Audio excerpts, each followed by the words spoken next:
Hi folks, it's about 1 o'clock, half one. Sun's gone in a bit, but that's what happens. I've just had a fish off camera. I've just had some scram. Meal fit for the king. 3 bacon babs. Lovely. I'll have to show you my cooking one day. The way I survive when I'm out and what food I eat. I have to be careful what I eat and what times I eat because of me being diabetic. I have to keep on with my sugars. I have to be very careful. Yeah.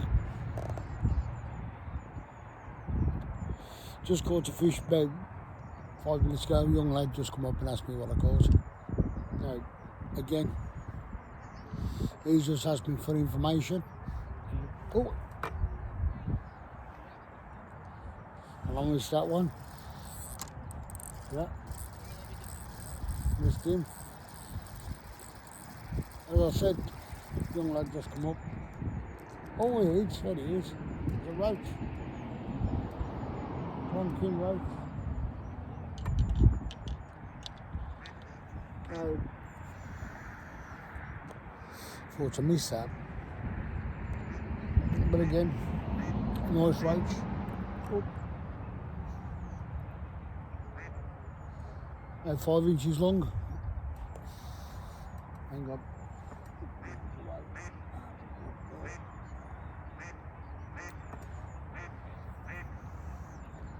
4 or 5 inches long. Nice little roach. Actually caught on camera. Yes. Lovely little fish. Because what I'm doing, I'm adding. See, I can't tilt my camera. That's the problem, I can't tilt my camera.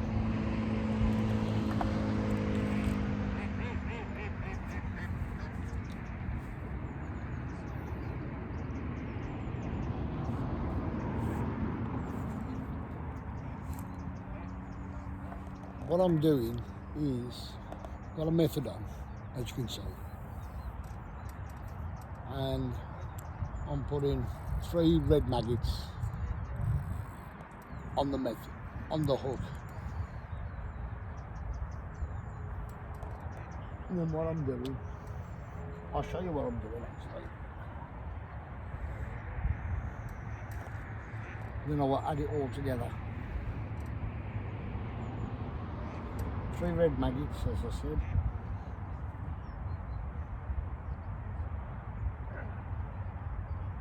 One.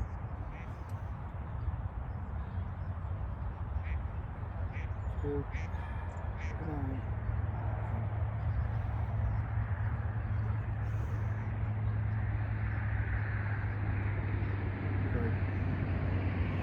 3 red wrigglers.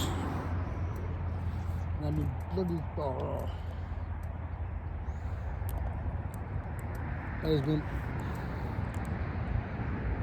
caught me pockets, well done. Picked up the barbless, so I was all able to bloody get it out. 1, 2, 3, push out. You are barbless. Yeah, come straight out.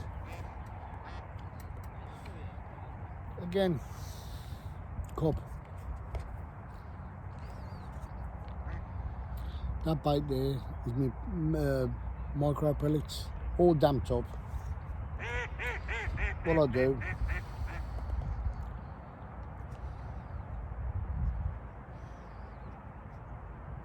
putting a little base in there, crumbling them in, pushing them in and flattening them down, like that. And the idea is, oh, just come here.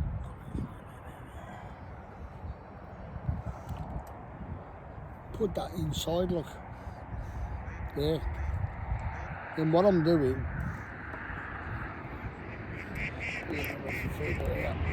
whoa, up, come here.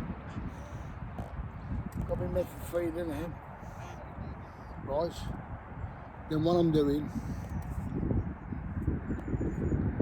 putting a few extra maggots in. Yeah, like that. Pressing it down really tight so the maggots go a bit dormant while they're pressed down. We method feeder on top, like that. Push the little red button. Come on. Come out. Come out. Lines going around the back. Push away and away. The maggots are all inside there. Ready to rock and roll. You may see where I land with a splash.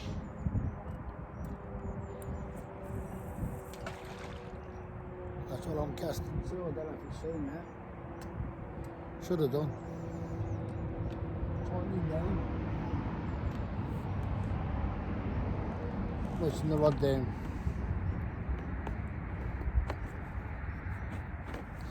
I don't know where that went. It's gone somewhere. Where this is. Now,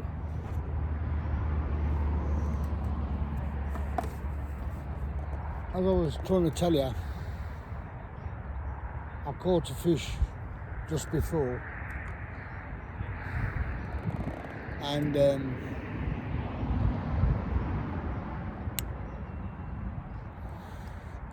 little lad come up to me asking me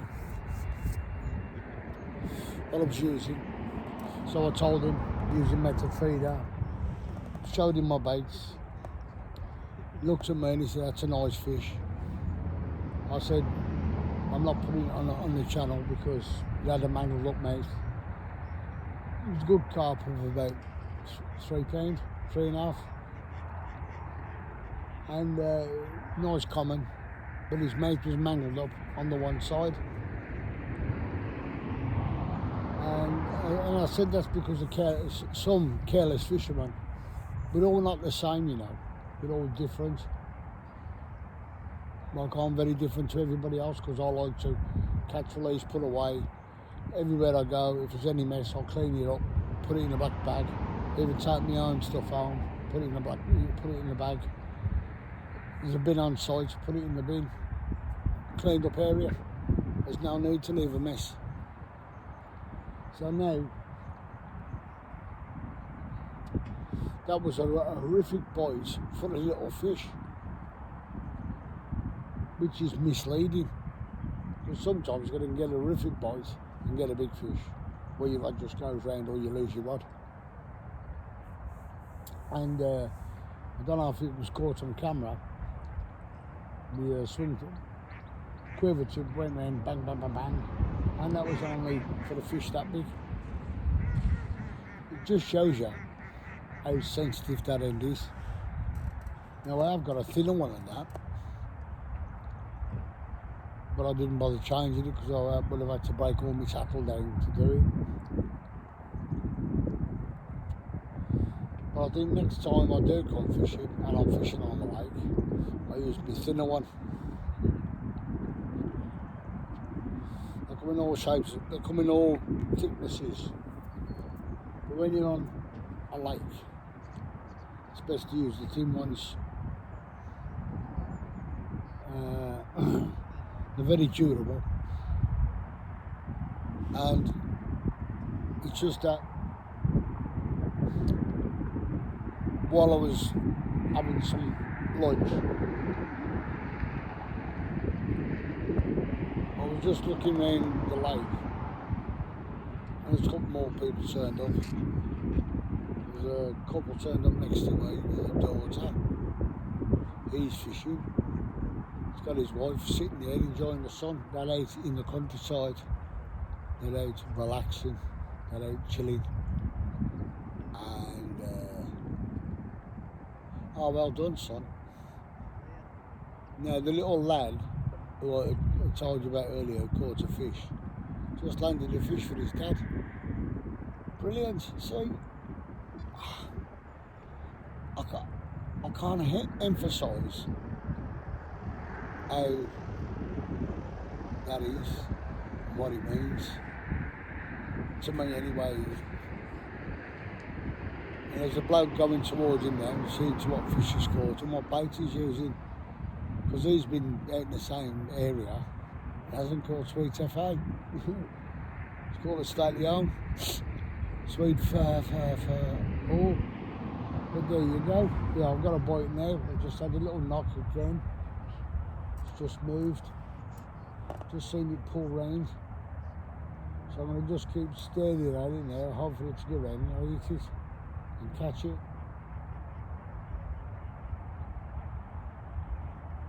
As I said, fishing is a waiting game. You can't just sit there and catch fish after fish after fish. You have your dull moments where you're catching nothing. You can sit there for the first couple of hours and catch fish, and then it will go calm. Probably because you've unsettled all that. You might get a school of fish, and you may pull one or two out, and then unsettle them. And then you carry on dropping baits out there. When they feel comfortable, they will come back to you around your baits because you've laid a carpet of bait down. Because when you cast with a swim feed or a method feeder, well, mainly a method feeder on a lake, you can't hit you don't hit the same spot every time. You hit the spot where you think, oh, I'm only going to cast today, and you keep plodding that area, but you can like hit there 1 minute and hit over here, and hit the middle and hit over here, but you're making a base of where your bait comes off, and eventually the fish will come round in areas. And I mean, it's a matter of feet, really. I wouldn't say yards apart. I would say average about 2 foot away from each other. Sometimes, if you're that good, you can bang on them every time. But I've looked at, I watched the video about carp fishermen and that, the way they put their bait out.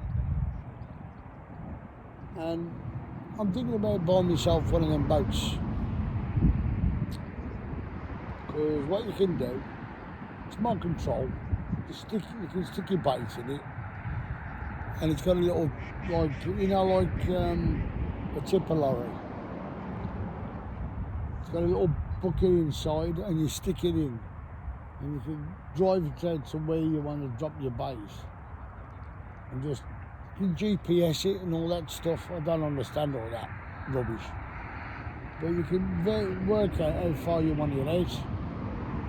When you go, right, drop your, just flick the button and the little thing goes and drops your bait, and then the boat comes back to you. You know, just turn your boat round. They go about 500 metres out. Don't go that far out. I want to go like about 25 metres, 30 metres out. Just drop your bait.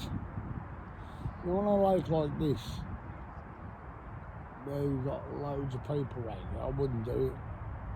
But on that other lake, right by the bypass over there on the, I forget what lake it's called now. I think it's called Bottom Lake or End Lake. And let's have a laugh with it, just, you know, just to have a go, see what he looks like. Probably stupid. Anyway, folks, I'm going to cut you off again. I'm going to catch a decent fish. I'll show you. Bye.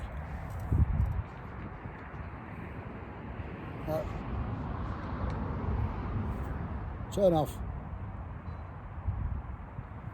Won't turn off there, won't it?